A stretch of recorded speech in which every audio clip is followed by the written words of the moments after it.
Matthew Fiddick is a typical teenager. He goes to school, he hates homework, he loves fast cars and computer games, and he loves playing with his friends. But the fact that Matthew is here to enjoy life at all is truly remarkable, because Matthew should be dead. Well, I think for many people, for the students and the staff, he's a real example of the resilience of the human spirit. He bounces back, both literally and spiritually. He makes the most of every day. He's a great example to everyone. But Matthew doesn't see it quite like that. He doesn't believe he's inspirational, courageous, or brave. To Matthew, this is just his life, and he's never known it any other way. The people who've been with Matthew throughout his battle with cancer say it's been a journey of hope and determination, a journey filled with miracles.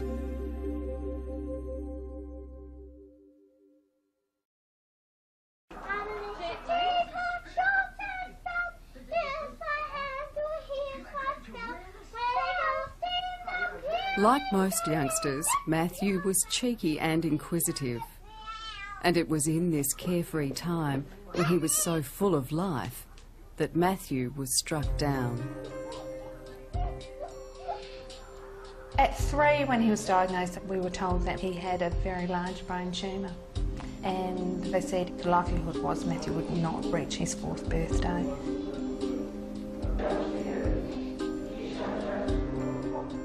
They gave us 3 days as quality family time to spend together, and just said to us to do the things we really needed to do, to see the people that Matthew needed to see. So in other words, you know, prognosis of getting through surgery wasn't good, and that was the start of Matthew's life as it is now. The fight began. Matthew survived the initial surgery, but that was just the first step. Doctors in his home state of Western Australia saved Matthew's life. Then he began intensive treatment.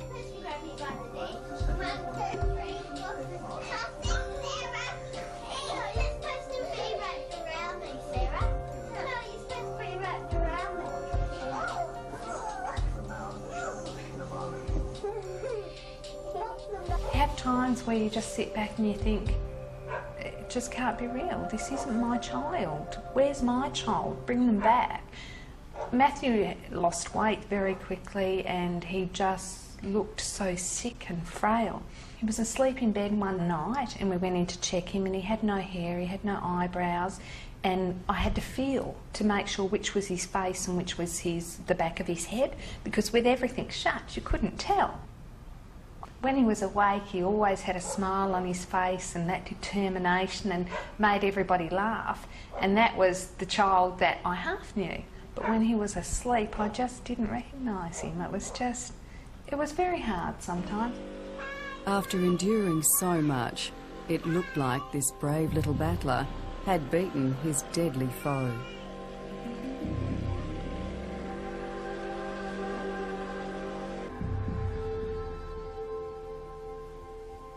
Looking forward to your first day at school, Maddie? Yeah. Huh? Yeah. Going to the big school for the first time? Yeah. With your big sister? Yeah. But the Fiddicks' world soon came crashing down. Matthew relapsed. Once again, doctors in Western Australia operated. They removed 2 tumours. Matthew underwent more treatment, but it seemed nothing could stop the cancer. It was back worse than ever, and Matthew's condition became critical. His parents, Andy and Sharon, were told it was time to say goodbye to their son. He knew that he was going to heaven, and he talked a lot about who was waiting for him in heaven, all his friends who have gone before him. That's just a normal part of our lives. We've looked at books and picked coffins with Matthew and done... and again, to some people that seems so macabre and not normal, But for us it is, because it's answering all of Matthew's questions, and it's answering them with a smile on my face.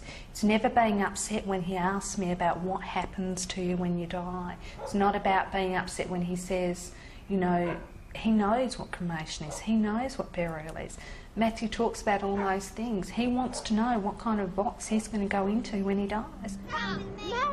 He said to me, will you make sure you can get an extra long coffin? And I look at him and think, what? So I said to him, what are you talking about? And he said, well, when I die, you'll need to put the TV at the bottom of my feet, the PlayStation, I can hold on to that, and bury me with them. And I said to him, but they have PlayStation up in heaven. He said, but I might have to order it when I get there, so I'll need it for when I first arrive. Preparing your child for death is simply a fact of life for Matthew's mum and dad. Christ has died, Christ is risen, Christ will come again. Therefore we do as our Saviour has commanded, proclaiming his offering of himself, made once for all upon the cross. Our faith really does help us to get through. To us, if Matthew didn't survive an operation, we know that he would be going to a better place with no pain, and all those things that he wants would be there for him. But dealing with dying and heaven so openly creates a unique dilemma.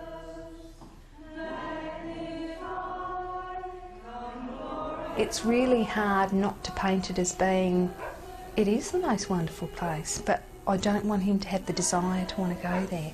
I want him to be happy if he has to go there to go, but I don't want to make it so appealing that he thinks, let's go there, you know, like it's a holiday. It's not. It's about finding that balance between real life and what he will leave behind, but having him being happy to go there. The Fiddicks believe Matthew was close to death when fate stepped in. Matthew's sister Sarah saw a television program about the work of Sydney-based neurosurgeon Dr. Charles Teo. I begged Mum to come and watch, but she couldn't because she was with Matthew. So I went on the internet and I printed off 3 pages, and I begged Mum to ring him, and she did.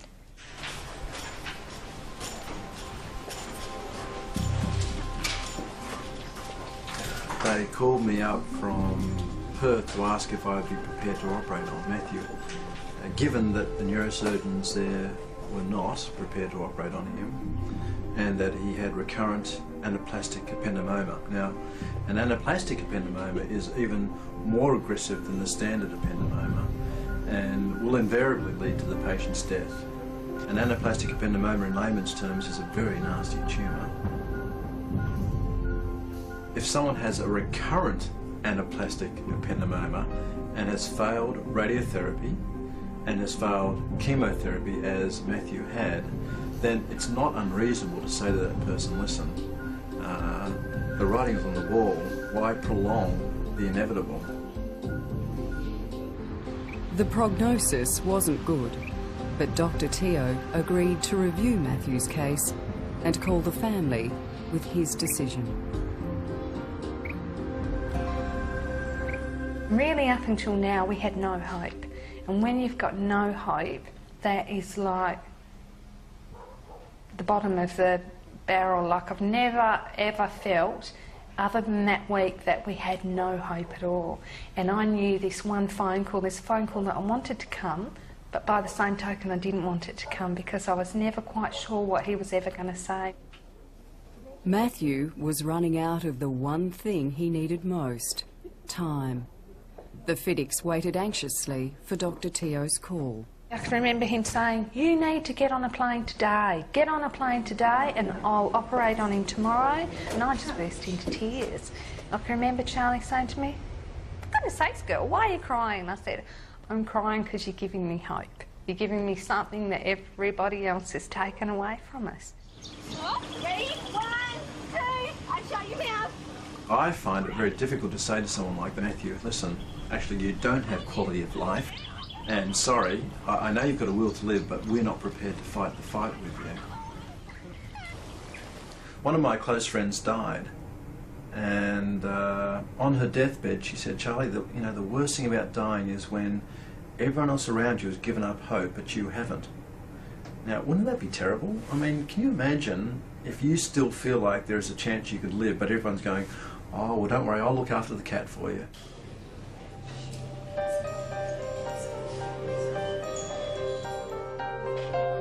Charlie first operated on Matthew in June of 2000, and he was upset and he did cry.